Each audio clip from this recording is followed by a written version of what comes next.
Hello everyone, good morning বন্ধুরা। আমার আরও একটি নতুন ব্লগে সকল বন্ধুদেরকে স্বাগত। অনেক অনেক ভালোবাসা দিয়ে আমি এখান থেকে ব্লগটি শুরু করলাম তোমাদেরকে সাথে নিয়ে। আশা রাখতে পারি যে আমার ভিডিওটি ভালো লাগবে তোমাদের। তা প্রথম থেকে শেষ পর্যন্ত দেখবে, আর দেখে যদি কোথাও ভালো লেগে থাকে তাহলে লাইক, কমেন্ট আর পাশে থাকার অনুরোধ রইল বন্ধুদের কাছে। দেখো বন্ধুরা, যে চাদরটা উঠিয়েছি সকাল সকাল উঠিয়েই ভাবলাম একটু এই পুরনো লেপটা, এটা বরেরই ছিল, মানে বিয়ের আগের লেপ, তো এটাকে ফেলে না দিয়ে আমি এই জাজিমটার ওপরেই পেতে দিয়েছি। কেন বলো তো, একটু পেতে দিলে ভালোও লাগে, আর ফেলে দিলে তো ফেলে দেওয়াই যেতে পারে। ফেলে না দিয়ে আমি এটা ওপরে পাতাতে কি হবে, শরীরটাও কিন্তু অনেকটা ভালো থাকে। ডাইরেক্ট দেখবে তোমরা কর্নলের জাজিমে যদি ডাইরেক্ট শোয়া হয়, এতে কি হয়, মাজা, এমনিতে তো আজকাল ঘরে ঘরে মানে মাজার রোগ তো সববারই আছে, সে আর বলতে, পেতেও কিন্তু কোনো লাভ হয় না, সেই শরীর খারাপ তো আছে। তাই আমি এটাকে আজকে একটু রোদে দিলাম। রোদে দিলে দেখবে মাঝে মাঝে যখন রোদে দিয়ে পাতা হয় না, বেশ সুন্দর সফট হয়। তো আজকে সব কিছুই রোদে দিয়ে রেখেছি, পরে আমি আবার ঝেড়ে পুছে তুলে নেব। যার জন্য আজকে এখনও স্নান টান কিচ্ছু করিনি, যে না একেবারে ধুলোবালির কাজগুলো করে নিয়ে তারপর। দেখো বন্ধুরা, এখানে অনেকটা কাজ কিন্তু আমি করতে করতে তোমাদের সাথেও গল্প হয়ে যাচ্ছে। বরের জলটা আমি বোতল দুটো ঢেলে রেখে দিলাম, আর ঢেলে রেখে দিয়ে এটা একটু আমার জলও ভরে রাখলাম একেবারে। প্রত্যেক দিন আমি এইভাবেই সাধারণত সংসারের কাজগুলো করে থাকি, যে ধরো বর জলগুলো আমি যদি রেডি করে রাখি, দুপুরে সে তো দোকানে বেরিয়ে গেছে, এক বোতল জল দিয়ে দিয়েছি।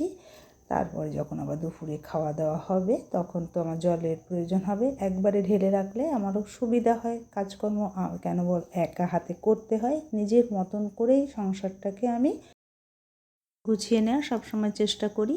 তাহলে কী হবে দেখবে, দেখতেও ভালো লাগে, আর কাজেও কিন্তু ভীষণভাবে এনার্জি পাওয়া যায়। যখন যেটা দরকার হয় আমরা পেয়েও যাই।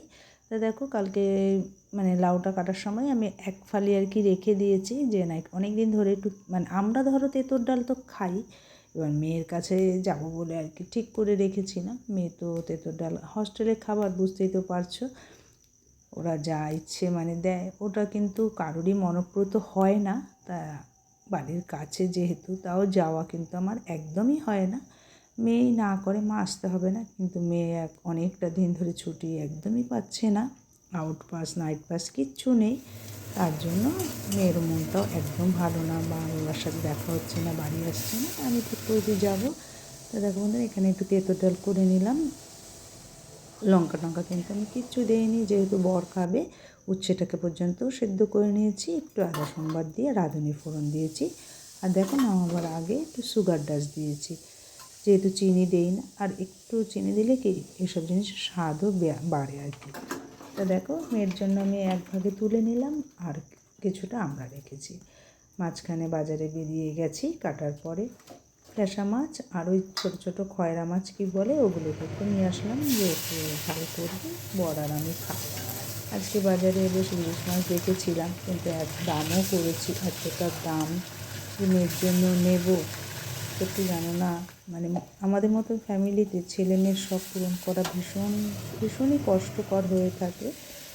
ভাবছিলাম মেয়ের জন্য যদি এক পিসও নিতে পারতাম অনেকটাই ভালো লাগতো, খেয়ে খুব খুশি হতো। আমার মেয়ে ভীষণ ভালোবাসে, কিন্তু কী করবো বলো, মানে এটা বলতে পারি হয়তো আমাদেরই দুর্ভাগ্য, যে সবসময় হয়তো মেয়েদের ভালোবাসার জিনিস নিয়ে দিতে পারি না। ও কিছু বলবে না, এটা আমার কাছে নিজের কাছেই যেন কেমন লাগে, যে আমার মেয়ে ভালোবাসে ইলিশ মাছ, আর অনেকটা দিন ধরে বাড়ি আসছে না, প্রায় একটা মাস বাড়ি আসছে না। তো দেখো, এখানে কাচা ধোয়া করে নিয়েছি, তা সকালে মানে বেলায় যাব বলে একটু ঠিকঠাক করে নিয়েছি। তা মেয়ে হঠাৎ করে ফোন করলো, মা আমার বেড কভারটা কি কাচা হয়েছে, যদি কাচা হয় নিয়ে আসবে। আমি বললাম, বাবা তাহলে ফোনটা রেখে দে, আমি চটপট করে ওর বেড কভারটা একটু ভিজিয়ে আবার কেচে দিলাম। দেখো, তাহলে সব কিছুই আমি সাধারণত চিপড়াই না, রেখে দিই, জলটা ঝরে যায়, তারপরে আবার মেলে দিই, তো শুকিয়ে যাবে, কেননা প্রচণ্ড রোদের তাপ। তো দেখো বন্ধুরা, এই যে রান্নাবান্না কমপ্লিট, মাছের ঝোল আর একটু ডাল আর ভেন্ডি ভাজা নিয়ে মানে রেডি করে রেখেছি, যখন যাব তখন এগুলোকে নিয়ে যাব। আর আজকে তো আমার স্নান পুজোটা হয়নি, যেহেতু একটু ধুলোবালির কাজ আছে, একেবারে করে স্নান পুজোটাও সেরে নেব। তার মাঝে লঙ্কাটাও কিন্তু ধুয়ে রেখে দিয়েছিলাম, জলটাও ঝরে গেছে। একটু বোটাটা ছাড়িয়ে বক্সে রেখে দেবো, তাহলে কিন্তু খাওয়ার সময় খুব সুবিধা হয়।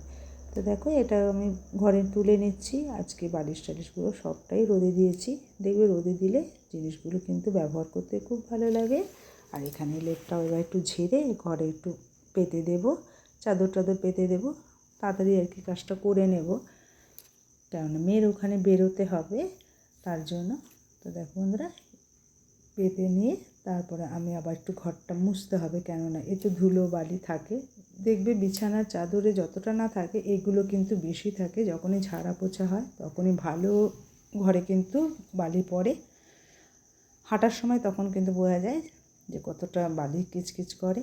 কোথার থেকে যে এত ধুলোবালি আসে বোঝা যায় না। আমরা কিন্তু পরিষ্কার রাখারই সবসময় চেষ্টা করি, আর সবসময় পরিষ্কারও থাকে ঘর দুয়ারগুলো। তো দেখো বন্ধুরা, এখানে কাজটা আমার কমপ্লিট একদম।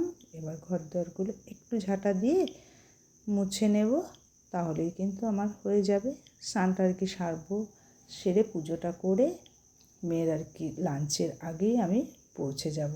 বলেছি হস্টেলের খাবারটা আজকে আর খাস না, আমি কটা ভাতও নিয়ে যাব, সব নিয়ে খাইয়ে দিয়ে আবার চলে আসব তাড়াতাড়ি করে। এদিকে আবার বরকেও খেতে দিতে হয়। মানে সমস্যা কিন্তু আমাদের প্রচুর থাকে। একটা সংসার করা মুখের কথা না, সবাইকে দেখভাল করে ঠিকঠাক করে রাখাটাই কিন্তু সবচেয়ে একটা মানে বড় দায়িত্বের কাজ আমাদের। তো দেখো বন্ধুরা, এটা পাকা হওয়াতে উঠোনটা কিছুটা জায়গা খুব সুবিধা হয়েছে। ঝাঁটা দেওয়ার সময় অনেকটা ঝাঁট দিয়ে দিই। দেখো আমি স্নান টান করে নিয়েছি। মেয়ে হঠাৎ করে ফোন করলো, জানো মা আজকে না আশ্রম থেকে ইনভাইট করেছে, তা কী করবো। তাই আমি বলছি বাবা আশ্রম থেকে যখন ইনভাইট করেছে যাও, আমি তাহলে বিকেলে যাব। দেখবে বন্ধুরা, আশ্রমের খাবার কিন্তু খুব ভালো হয়, নিরামিষ দেয় কিন্তু সত্যি কিন্তু খুব ভালো হয়। তা মেয়ে বলছে মা 10 রকমের খাবার দেবে। তা আমি যে 10 রকমের খাবার তো খাওয়া যাবে না, যেটা খাবি মানে খেতে পারবি যতটা খাবি। তাই আমি ঠিক করে রেখেছি বিকেলেই যাব আর কি। দেখো আমরা খেতে বসে পড়েছি বন্ধুরা, টাটা।